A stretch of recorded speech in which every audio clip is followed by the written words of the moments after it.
Hello and welcome to this very special episode of Run a Profitable Gym. I am John Franklin, the CMO at Two Brain Business, and with me today is a very special guest, Brandon Sundwall of Virtuo Personal Training, straight from Los Angeles. How you doing today, man? Good. Thanks for talking with me. Yeah, I'm constantly digging around the Two Brain Growth Group looking for interesting gym owners and interesting gym owner stories that I think will benefit some of our listeners. And a post you made earlier this month really caught my eye. Sounds like you have one of the more epic turnaround stories that we've heard here. But first, let's get into the nitty gritty. What is Virtuo and how did you become a gym owner? It's a great question. So we're a small group and one-on-one PT training studio in Los Angeles, like the West Hollywood area. I opened the gym in July of 2020, which is like, Jesus. Obviously the absolute best freaking time to open a gym. But the story basically goes like this. I was a high school teacher out here in LA, and I had always been involved in the gym kind of community and training people on the side. And I got to a point where like I was looking forward to waking up at 4 a.m. and training people before work more than I was going to work. So 2018, I made the full-time switch into fitness. I went from like, a handful of clients up to like a really busy book, like training personally like 40 hours a week, which with LA, LA prices are pretty good living. Then, fast forward to 2019, I'm like really riding high, opened up sort of like online coaching as well. And then in March of 2020, the whole world shut down. And, I was training out of somebody else's studio that I had learned a lot from in the process of being there. And, we were still able to train underground, but I think just the experience of like watching like our industry be so affected made me feel very like powerless and helpless. And so I thought that, which is completely illogical, that somehow hanging my own shingle and like doing something like having my own studio would be the way to do that. So I went out, I leased a space, kind of like just took my shot. And from the experience that I'd learned from, the person that I'd been working under and with my handful of clients I still had left, and I opened the gym. We had paper on the windows, masks on for like the first year, basically, because LA had pretty strict lockdowns. And then eventually I got busy enough where I called one friend and then another. And then we've kind of just grown from there and expanded into our current home, which is a larger space than the original last a year and a half ago now, and gone from there. So you actually signed your lease after COVID. So you saw what was happening. You were in LA, which had some of the most strict COVID policies, and you're like, let me in. Let me make a huge life-changing obligation, sign a lease. Yeah, here's why. I'd say like 50% of it was like front of brain and 50% was back of brain. Like meaning that, we had a lot, the city was on lockdown. Like we had the National Guard here in June when the protests were going on, and like the neighborhoods where the gym I had been training at, like the windows got smashed out and stuff. And so my clients were still willing to go pay like $150 an hour to go train in a park with some vans with me. And so I was like, personal training is not going anywhere. Like these people need this more than ever. These are not a segment of the population that's financially affected by what's going on. Like they have more time now than ever, and they still have the same amount of money. So I know at least I can cover rent and make a profit with just me training. And I felt safe doing that. And I also felt safe that like, this is the core of the fitness industry is personal training. And so this isn't going to go anywhere. It might just, take a little while to come back. And it was an existing gym space already, or did you have to do any build out, or how did you work that out? It was a skate brand clothing shop with 70s porn as wallpaper. Okay. So you left it exactly the way it is. Yeah. It needed some attitude and character. I called one of my friends who knew some contractors and was like, I have $0, but I need this to be a gym in like 2 months. And they got it done for you? Yeah, I basically just like, I'd come from a CrossFit background. So I just went super minimal with the equipment, a couple of like folding racks, like bikes and rowers and dumbbells and things like that, and kind of based it off of the studio that I've been training at to a large extent. We had 650 square feet, and that's what we went with. And LA is definitely not known for its cheap rent. So, what was your outlay in terms of your monthly rent once you committed to opening up your own space? Yeah, for that 650, we were paying $4,000 a month plus like another like 600 or 700 for the triple net. We did have one thing that really worked in our favor. There happened to be a garage behind the building that was 300 square feet. Came with the lease. When it was given to us, it was gutted. Like the roof had fallen in and stuff like that. But because it was during COVID, people didn't feel comfortable being in the space together. So over the weekends, once I started to get a little busier, like got some friends, we repaired the roof. I got my friends, contractor people to come put the drywall up, and we turned that into basically like a glorified garage gym. So we turned it into basically 1,000 square foot space with two rooms. So you could run 2 sessions simultaneously, basically. Totally. And eventually, like at peak, we had like 3 sessions going on in the 650 square foot space, and then like 2 in that little garage. And that's when we were like, okay, we have a problem here. Well, you said you had a book of business. I'm sure you lost some at COVID. So going into that space, how much were you making as a personal trainer? Probably in actual in-person still, like probably just around that, like just enough to cover overhead. And then I had sort of transitioned some people to online and stuff. So I knew that I could basically have personal income in the time, and like, keep myself afloat personally while building up the gym itself. So you basically burnt the bridges. It was do this or, you were back at square one. Yeah. My wife and my now wife and I at the time we were dating, but we were living together, and it was kind of like, should we go to Mexico for a year and just like see what happens? Or like, do I want to do this and like double down? So this was like the decision that I made professionally, just to like double down on my career. And so how did it end up going? You mentioned now that you're in a larger space, but it doesn't sound like you had a clear trajectory. It wasn't like, just steady growth. And then, we just moved into another one, and that's the end of the story. No, I mean, like I have the classic, like sort of like entrepreneurial like experience where like you're just like, hey, like I could do this, and like no business, like I was a teacher and then I was a trainer, like no business acumen, no sense about anything. And so like I feel like the only thing that I had going for me is like I the shame factor in failing at this was like way too great, so I wasn't going to let that happen. And I'm like, I always worked super hard. I was like training at 4 a.m. before I would go work all day and then train at night, and so I knew like I had those 2 things. And that and like just picking a really great street location by accident, like really saved us in the beginning. Cause like I knew nothing about marketing. And once we could actually open the window after the first like year, then like we got a lot of walking traffic. And we also found ourselves in a niche that was really needed at the time, because a lot of people like had gotten out of shape. Their mental health was in jeopardy because of being so stagnant, but they didn't feel comfortable going back to Equinox or a large space. And so we filled this like sort of like transitory period in fitness that people were looking for in 21 and 22. When you said close the window, you were essentially just operating illegally, basically. Yeah, totally. I mean, we just had a conversation. We bought air filters, masks. We just had an open conversation with anyone. We were like, hey, here's the deal. Like all our coaches are agreeing to be vaccinated when that became available. But this is like kind of train at your own risk. If you're sick at all, don't come in. No cancellation policy problem on it. And, we had a couple of COVID waves that came through, but we were just very transparent with the people that were training about the policy. And so they were comfortable with it. And then some people like opted to just train over Zoom with us. And then eventually they came back when they felt comfortable. So I'm assuming you filled up quickly, and then what did you do? Did you hire other trainers? Did you sublease to trainers? Like, how did you build up? You mentioned you were doing multiple spaces at the time. How did that all work out? Yeah. So like before I even built out the second space, I was back again. Now I was running the studio, and I was training like 40 hours a week myself, and I was managing online clients. So I was just kind of overwhelmed. And so I called a friend who had been a coach at a CrossFit gym and just had him start come in and train some of the clients that I was signing up. And then it just kind of grew from there in spurts, where like I would kind of get to a tipping point where I felt like that the growth was kind of meeting hiring somebody. So I think we hired him. He was there for like maybe 4 months, and then I brought in somebody else, another like 6 months, somebody like that as we grew. And again, like not really having any experience, it was just like, hey, it seems like we need another person because there's some gaps in the schedule right now.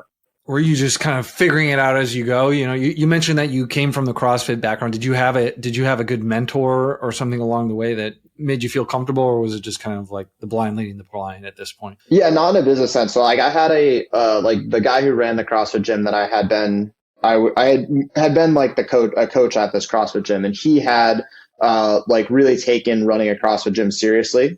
And so like I had seen someone that took the gym space very seriously and like treated it like a full-time business. And he had also been the person he owned also the personal training studio I'd been in COVID. So I had this like official, unofficial mentorship from him. Like, here's here's how you be professional in the fitness space. Here's how you be successful. Here's how valuable personal training is. So like, implicitly and explicitly from him, like I picked up sort of a template. But once I got into the gym myself, like I had like a business coach that I was working with, but not like I had no like formal training or anything like that.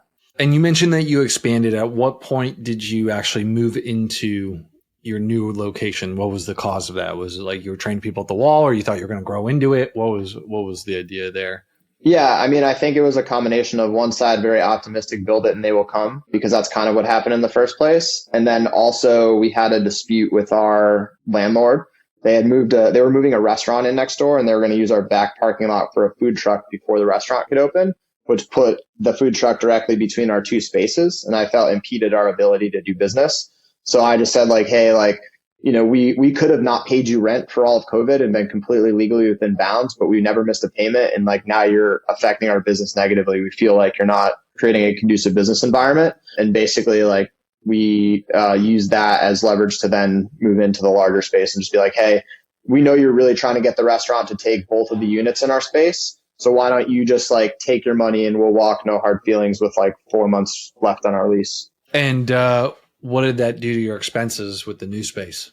Oh man, massively increased them. Yeah, we went from 600 square feet to 1,500, out. And we also remember we locked that lease in during COVID pricing. So it was like relatively cheap. Like we're retail on a major street in LA. So yeah, I mean, our rent went from that $4,000 to almost triple. Basically for double the space too, right? Yeah, essentially. I mean, we have like, maybe I'd say like 1,100 to 1,150 of usable floor space. We put in an office that I'm sitting in right now. We have a restroom in there. And we found out, interestingly, that the square footage of the space is a negotiable amount. It's not actually what's on the blueprints, which is an interesting part of the leasing process.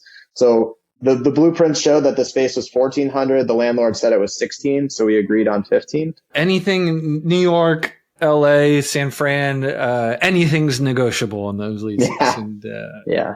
Usually the landlord's at a huge advantage. All right. And so when you moved into the space, you incurred a lot more expense, obviously. Were you profitable? Barely. Yeah. Just sort of like I was still training, like I still am training, but I was still training probably like 20 hours a week myself, and staff. So from just a business, like negating my training costs as if I had hired somebody in there for my role, like we were probably just like above breaking even. We were doing about like, I think January of that year, like November, December, January, probably tipping around like 39,000 in top line, 40, maybe just breaking 40. A lot of people in the CrossFit world, especially, will hear that and think that's a huge number. But as someone who ran a gym in New York City with similar economics, it goes quickly. Well, yeah, and you have to remember, like comparatively, for a personal trainer in LA, like I can charge $150 to $200 an hour, and so and then I don't have all the burdens of running a gym and managing a staff and all those things. So that's all also a point of comparison, where I think in other places in the country, like $35 an hour is what a personal trainer can get. And so there's always the burden of that for me as the owner to be like, hey, if I'm going to put all this effort in, I have to like, significantly outshine what I would do just training 20 hours in the gym.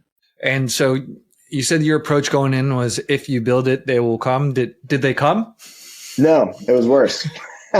So we moved literally down the same block, but we didn't anticipate that the previous corner we were on was like the nexus of foot traffic.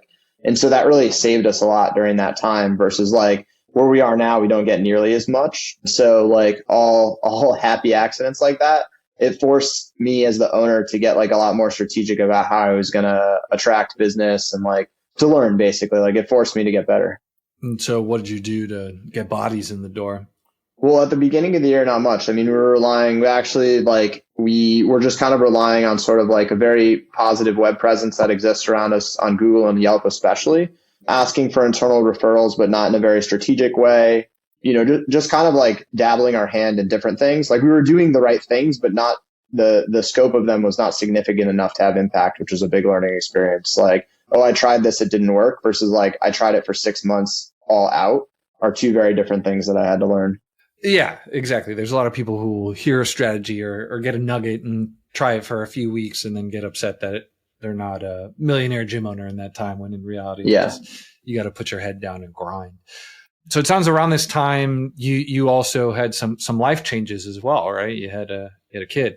Yeah, so a couple things happened. Like obviously, I knew the kid was coming. They don't just pop out of nowhere. Didn't surprise you. Yeah, you get a heads up. So I was burned out, just to be honest. Like I had been training and going through this whole process of running the gym and managing staff, and I was working really long hours to do that. And I was starting to just get disillusioned because now I felt like I'd taken a step up, but things weren't going in the direction.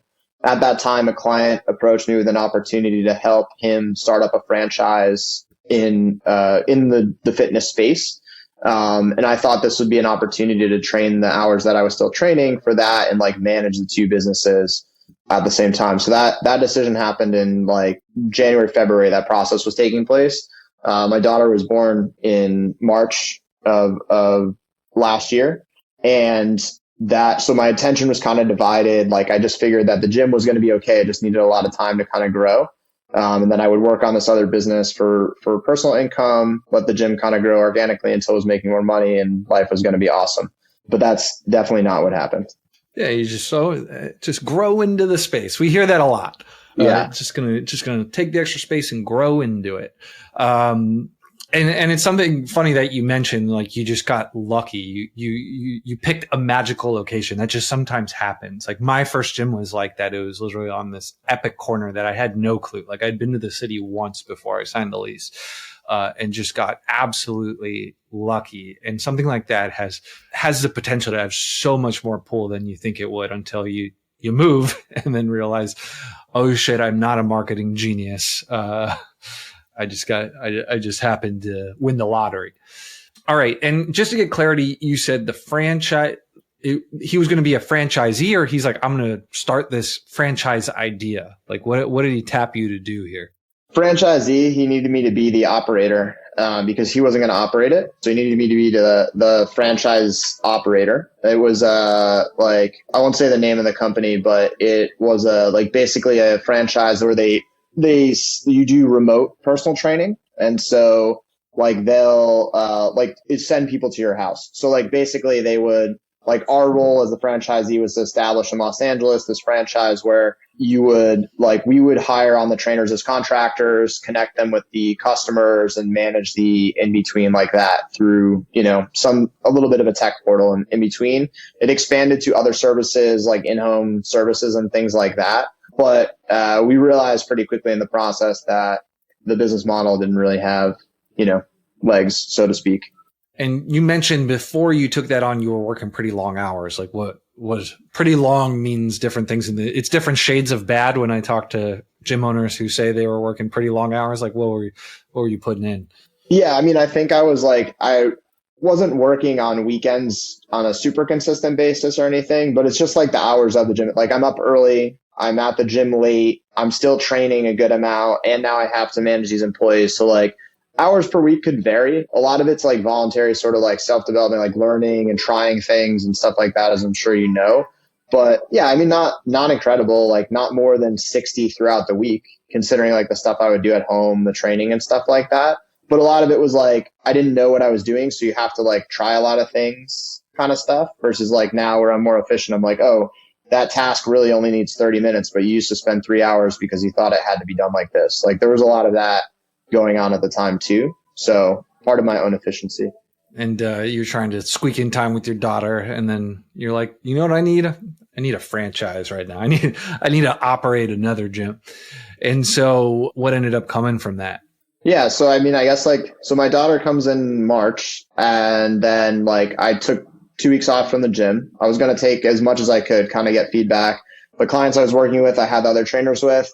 I was touching base with everyone, and then, about 2 weeks in, I started getting messages from the staff and even from some of the clients that there was like some dysfunction taking place. So meanwhile, the whole 2 weeks that I was off from the gym, I was working on this other business. We were launching, like we were trying to get launched in June. So that process of like doing that, like I had to come back into the gym early. I come back in and apparently like you would think that like Game of Thrones had taken place with the elevated sort of level of sort of dysfunction between people. I misread the situation and felt that like I could just come back in and things would kind of ease out, but the tensions only got worse and exploded, in part because like, just to be honest, like I was exhausted. I mean, anybody that has kids know, like I'm 3 weeks into having our first kid, nobody's sleeping, like divided attention and all the things I went into it like that. So I didn't come in with a strong hand to resolve the situation maybe the way it could have, or maybe it was unresolvable. And the end result was that one of the trainers, like left, but it appears had been plotting to leave even before this because of what I found out from outreach he was making to clients to try to solicit their business. And then he took a bunch of clients with him, and then he convinced, or the disruption convinced, 2 other coaches to leave as well. And a lot of business walked out the door with them, and then at first I felt very like I bore a lot of responsibility, and of course I did, but I came to find out from clients that I've known for years that he had reached out to them and tried to solicit their business like behind my back, and they came to me. So it was kind of like everybody wears a little bit of fault in a situation like that. So you're not saying you hired was it you hired the wrong people? Were you not leading the people correctly? Was it a little bit of everything? Like if you had a mulligan, what would you have done differently? Yeah, I think that's a great question. I think it's a combination, like you said, like I can only wear what's my responsibility. And I'd say like be a little bit more like in the hiring process, be a little bit more stringent in the first 90 days and make sure someone's a good fit. And then just from a leadership standpoint, like rather than hoping something gets better, like, like with if you're training a dog, like you correct behavior immediately in the moment. And so I let some things slide due to my own leadership style or lack of willingness to step in that ultimately grew and grew into this sort of like breakdown in there. So those are my personal faults. And I think also just from a structural standpoint, like some people are toxic to culture, and like it's much easier to get rid of them early on than let them really embed themselves and pose a danger to the business as a whole. And you said you lost 2 coaches, you lost a member. You lost 3 coaches, right? Because it was the guy who took some clients, and then 2 other people left because of the drama. How much of your revenue did you lose during this exodus? Yeah, we went in March from like a revenue PR to, we had almost like a 45% drop the next month. So almost 50% of your revenue like gone overnight. Yeah. And then I ended up basically stepping back into the gym, training again, and I was working for negative dollars for a few months. And not just on the gym, but also my training. The franchise, we were so basically like I split my time between the 2 things. Now I was working like 80 hours a week, like 7 days a week. Between the 2 things. So we were running the franchise during that time as well, and kind of working on that and like, keeping that, like growing that and establishing the business as we were going through it like that.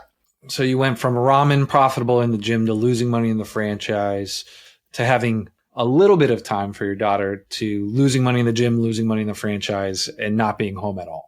Yeah, I mean, losing money in the franchise because you're starting a business from scratch. And so there's not going to be profitability from the beginning. But yeah, so the main thing, like speaking just about the gym part, yeah, like we went from making some money to making less than money. Less than money. Not ideal. Where on this journey did you find Two Brain? So I'd started working with Two Brain at the beginning of the year because I felt like the gym's growth had stagnated. And so, I think it was in like January of 23 that I had been introduced to Two Brain, and I kind of like have always sought out sort of like mentorship and higher education for business stuff. So like that, it appealed to me just because of the systems building and the structure. And that's when I started working with Two Brain. So the house is on fire. You got problems in every direction you look. You're working 80 hours a week. What are your conversations with your mentor like? What was the plan you built? Right? Like if it was me, I would have been like, I'm going to light all that. I would have went to Mexico then and hit in Tulum. Like what was going on there? Yeah. So Anastasia and I had like some tough conversations. She's my mentor because I was kind of like, look, like this, like, I don't love this at this point. This shit really sucks. And, I have a lot going on and my quality of life is terrible. Like I could walk away and like start over on something else or whatever. And so like it was just kind of like a soul searching, like, what do I want to do here? And I really just don't like, the thing I shared in the beginning is like, I really just don't like to lose. And I think that's what really was the thing. So I work well with like finite goals as opposed to open-ended outcomes. And so she was like, all right, like, what's your deadline on this? Like, if you're going to turn this around, like, give yourself a timeline, and that way you're not stuck with it. And so I was like, all right, if we're not like decently profitable by Christmas, like, let's shut this shit down. So what happened? This was March, right? You kind of hit the bottom around March, April here. Yeah, April, May is like when things really like it didn't all happen in like one day. So like March was beginning of April is when things kind of the shit went down. And then like April, May, June was really like ugly times because now it's the summer too. So it's like you're not getting a lot of inquiries and things like that. Yeah. So we said Christmas. So then the question went from like, will I save the gym to if I have 6 months to work as hard as I can on this, what will I do to save the gym? So it was a much more constructive framing of the problem. And I think that worked really well for me. So what had worked well in the past was like, I'm just going to do everything that I know how to. I'm going to like be present every day. I'm going to train. I'm going to like really evaluate what's working and focus on the things that I'm good at. And I also only have, X amount of time to work on this because I have this other franchise that I'm working. So now I have to be hyper efficient with my time. I can't just have all the hours in the day. And so now, like, it allowed me to remove the emotion and the fear from the process of like, am I a failure for losing this business to like, okay, more as a consultant in my own business, like, what would I do to save this business? And that helped a lot. So it was 6 months, do or die. And you basically were looking at it from an outside view, like giving yourself a finite deadline. You're like, I just have to maximize every hour I put into this business. And it sounds like just act like an owner, right? And get the most out of every single unit of time you're putting into the gym to turn it around. Yeah. Like the first thing I did, I had 2 staff left in the gym and a VA that was doing our lead nurture. And I literally we had our team meeting every week got worse because there'd be like one less person. Felt like death. And like, these were like the 2 original staff. And I was just like, dudes, do you still want to do this? Like, honestly, because if you guys don't want to do this anymore, like, we don't have to do it. Like, that's where you're at. And they were like, we got you. Like, whatever it is, like, we're in for this. Like, we're in. And I was like, all right, like, I feel like a sense of responsibility to them now because they're committed to me. And so it also gave me some confidence to be like, we had some backbone there. And so that was kind of like the turning point too. Like that show of loyalty and sort of feeling like I had the support internally mattered. And so we're obviously talking today. So, the spoiler alert, you turn it around. What did you do during that 6-month period differently than you were doing as an owner before that allowed you to save yourself here? Yeah. I think the first thing is like, I stopped I started doing all the stuff that I didn't like. Before I had this idea that I could run the business in a way that was more palatable to my personality, which was like less day-to-day involved. But I realized like that's not necessarily how this industry works, specific to like our model and stuff. And so I had to change sort of my expectations for myself. And before I would kind of shy away from things I had to do. So I coached myself to like, if I felt resistance to a task or something, it meant that it was something that really needed to be done. And that was something that I would follow through on, whether that was calling leads, especially having a lot of checkpoints with staff now to make sure that we were on the same page, more interaction with clients leading to more referrals and things like that. And then systematizing things so that I didn't like work on what felt good or I was interested in. So like not spending 20 minutes on an Instagram post that 2 people are going to see versus being like calling some people or, actually, training people or whatever it was that was more valuable. So I think I got a better sense of like, what's most worth my time and effort, not what do I most want to do, and focusing on the former. I think a lot of 2-brain mentors listening to this now are nodding their heads. You just, you did it in the accelerated program. You managed to do all those things relatively quickly. Let's walk through each one because they were all awesome. Those are all the answers I wanted to hear. You gave me what I needed there. So the first one was calling the lead. So what did that mean? How were you getting leads, and were you just not calling them before? Yeah, I mean, we were pretty good at it. Like I would say like our lead nurture was good. We just didn't have a lot of people going in the top of funnel. The other thing that had happened was at the beginning of the year, I had given up the sales consultation role and I was letting the coaches do it, but I wasn't managing it. I had like abdicated, not delegated. And so I wasn't doing quality control. And so that was a big problem. So like I'm the best salesperson at the gym. by the numbers. So I was like, I'm going to do that because that's the most important thing. The other thing I forgot to mention is we had only been offering one-on-one training. And so we had all the space and now we had no one in it. So I was like, let's start adding semi-private / small group. And we completely opened our market, basically doubled the size of it. Cause we went from like, you must pay $1,000 or more a month to come here to now you can pay 600. And so it entered an entire different client avatar that we hadn't been able to close before because they just didn't have 12 grand a year to spend on personal training. So that was a big part of it too. I like that you said you abdicated instead of delegated, and you kind of didn't really monitor. And that's really easy to do. A lot of people think that once their gym becomes successful, they can just hand over sales or marketing or social media and it will just continue to work the way it did. But the reality is nobody is going to do a better job at that role than you because nobody cares more.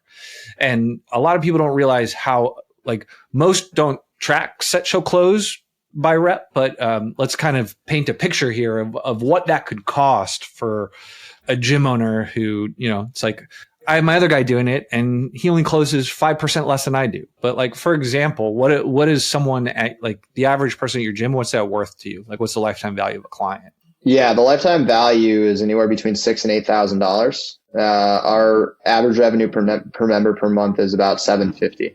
So let's call it $7,000, right?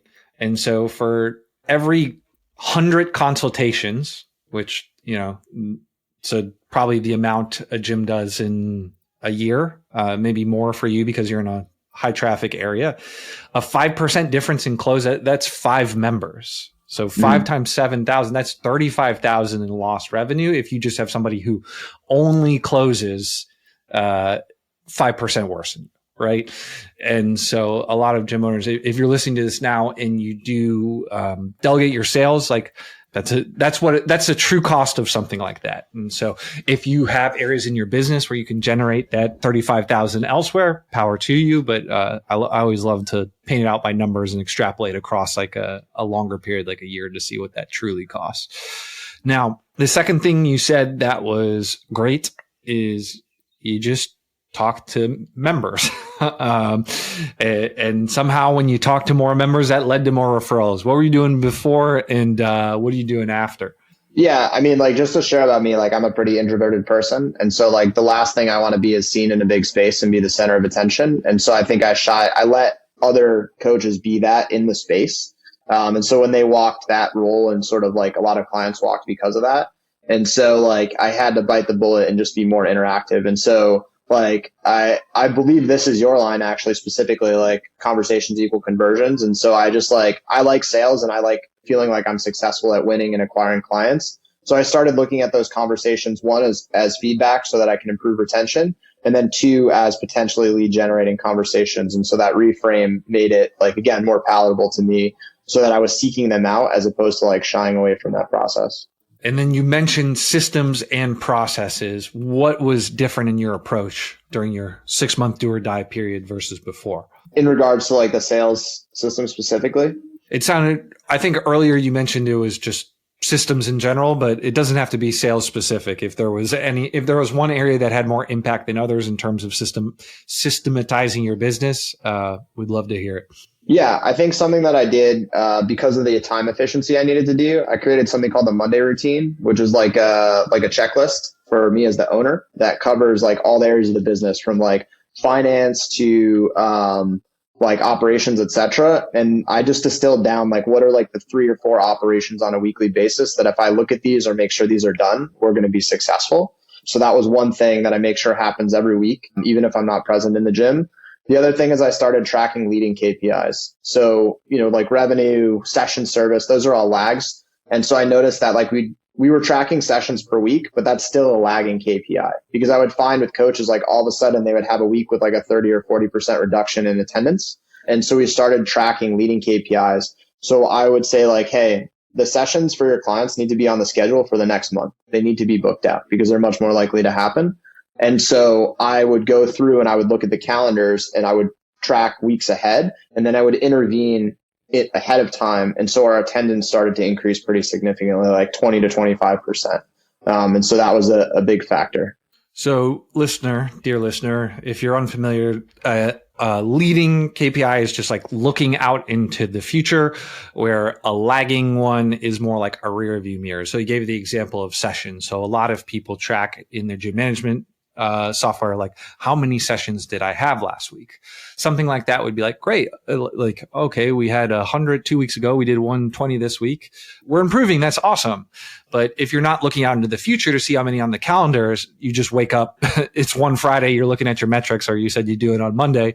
And it was like, oh shit, we did 60 the week before, and you had no clue because you're looking the rear view. And so by making that small shift, I'm assuming it allowed you to talk to your trainers and say, hey, this looks low, call your clients. Hey, it doesn't look like we're booking people out enough, which allowed you to kind of preserve revenue going forward. And I'm assuming that matters a lot more in a personal training based business than, something that's 100% group. Totally. Yeah. And I think the other thing is like a lot of new business owners, I was obsessed with like new clients, leads. But like, what's easier, like getting the people that already like you to come in more frequently, or go finding a whole new person and establishing a relationship? So I think it was accepting like, hey, if I just like push the trainers a little bit to get the person in 1-2 more times a month, that's another, right? Like each time they're coming in, they're training at $125. It pushes that up like that. Getting a new client is so hard. And so, yeah, that is something that you talk to more grizzled gym owners that you hear over and over and over again. You just get better at doing the most with the clients you have. So glad to hear that you had that mindset shift. So let's flash forward to, actually, before we do that, you mentioned the Monday thing. That's interesting. That's something that I haven't heard before. So what is on your Monday checklist? Like, what are you looking for? Yeah. So by section, like the first section has to do with marketing. So we also use leading KPIs there. So we're tracking pieces of content posted, dollars predicted spend on ads for marketing. As other leading KPIs, we're tracking the amount of from a sales perspective, the amount of new conversations we had, and the amount of total conversations per week. And then, I look at those numbers. I reach out to the VA who's doing the lead nurture to make sure, like, to audit those conversations. That's one thing. I check on ad results. So I'll look at like what our cost per lead is, cost per click, things like that, to make sure that they're where they're supposed to be. We've been working with Gym Member Machine in terms of GR's team, like doing like an ad agency basically. And so we touch points with them if we need any changes. And then from an operations standpoint, I send out like a weekly bullet point message to all the coaches. Like, here's the things that we need to focus on this week. And then I send individual check-in messages to the coaches. So I audit their sessions from the previous week. I ask for updates on clients that we're a little worried about. If a client's been missing for 2 weeks in a row, our client success manager is tasked with calling them and then, collecting any other things like that. Those are some of the main things. So looking at those KPI numbers, it's a decision tree, right? So if I go in there and I see that the KPI is where you want it, awesome. That's good. I probably don't have to audit it at that moment. If I see that the number's a little low, then I'll move down to the next. Is it because of this or this? Then if I get there, is it because of this or this? And then I can get an answer and we can start fixing the problem back up the tree. What gets measured gets managed. And so how much time do you carve out for this each week? I mean, like, it probably takes an hour if there's not a lot of issues. If there's a bigger issue, then I just set like a follow-up time to like either meet with the staff member or to address the issue at a longer time. But actually just going through the list takes like an hour at most. It's just like, I literally set a timer. And so I have like this ticking time bomb in front of me. So it makes me work really fast. And I'll just hammer that out. That's awesome. That's a cool little hack. And so flash forward to today. What happened? What was the result of this effort? Yeah. So since we're talking, I didn't close at Christmas. We ended going from just like, we hit the bottom at like 28,000 in revenue. And then by like November, I think we got up to like 56. So we'd climb back up. And then, the holidays are a little bit, we live in a very transitory area. So like people live in apartments, not houses. So there's a lot of flow around the holidays usually. So then we kind of entered the year like about down people, but we've kind of climbed back up since. In the past 3 months, I think our average revenue is just about 60,000. So you've basically more than doubled your gym in the last 6 months. Yeah. And our goal, like I think with our model currently, the way it sits at a 50-50 split between small group and one-on-one, I think if we hit 100 to 110 members, we're going to be like pretty damn at capacity because of people don't train here in the evening for us. Like it's mostly from morning until like, noon, 1 o'clock is very packed. So yeah, we're sitting at like 82 people trained with us last month. So we're really looking to push hard to get to that what I think is going to be a magic number of like 100 or 110. And are you still working 80 hours a week? No, I'm not working 80 hours a week anymore. Like I feel like it's good for me to be on the floor. So I still train some clients, in terms of staff management, I probably spend like 3 hours per week, overseeing them. I handle all the sales consults. On average, we're signing up about 2 people a week. I'm closing about 75 to 80% of those. So maybe like 2 to 3 hours on that, 1 hour of overseeing lead nurture. So yeah, I mean, total, like actually running the gym versus me physically training people in person is probably less than 15 hours a week. That's awesome. So it sounds like a pretty substantial even less, cut. To be honest. Yeah, maybe 10 hours, honestly, because I'm in here training the clients and I'm like, I gather feedback from that, but I could have somebody else do that if I wanted to. So how many hours are you hanging out on the floor? Like training or just like hanging around watching? Training people. Like how many training hours are you doing a week? Between 10 and 15 a week right now. So it sounds like you're in the neighborhood of 20, 30 hours in the gym. Yeah. So yeah. So you've doubled your revenue and halved the time you're working. Yeah. Does that sound about right? Yeah, that sounds accurate. Yeah. And any additional time that I would say I work on the business is completely voluntary, like learning, right? Like, hey, I want to learn more about how to be better at marketing, etc. But it's not operationally important to keeping the gym running. All right. So you doubled your revenue. You've halved the hours worked. What's next for you? Where do we go from here? What's the next 6-month sprint?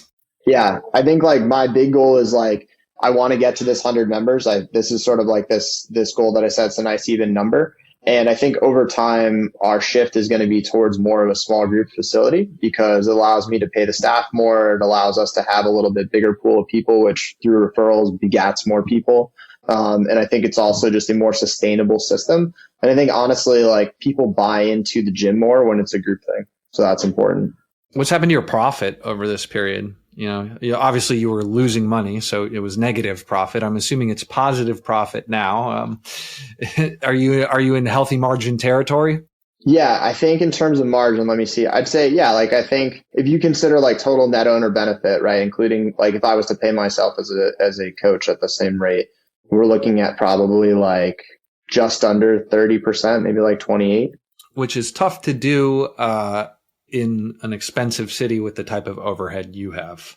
So yeah, our contribution margin is high too. Like it's probably about 50% just because I think that one of the learning experiences, like investing in good staff is really important, and like because of the cost of living here, like people have to be able to make a living if they're going to stick around and grow.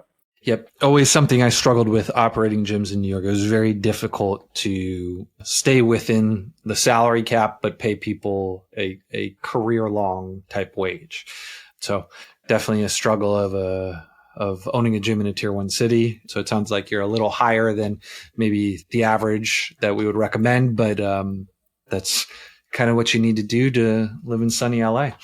It's true. All right. So we're charging to 100 members and anything else that we're working on, anything else we got on the horizon that we're looking forward to?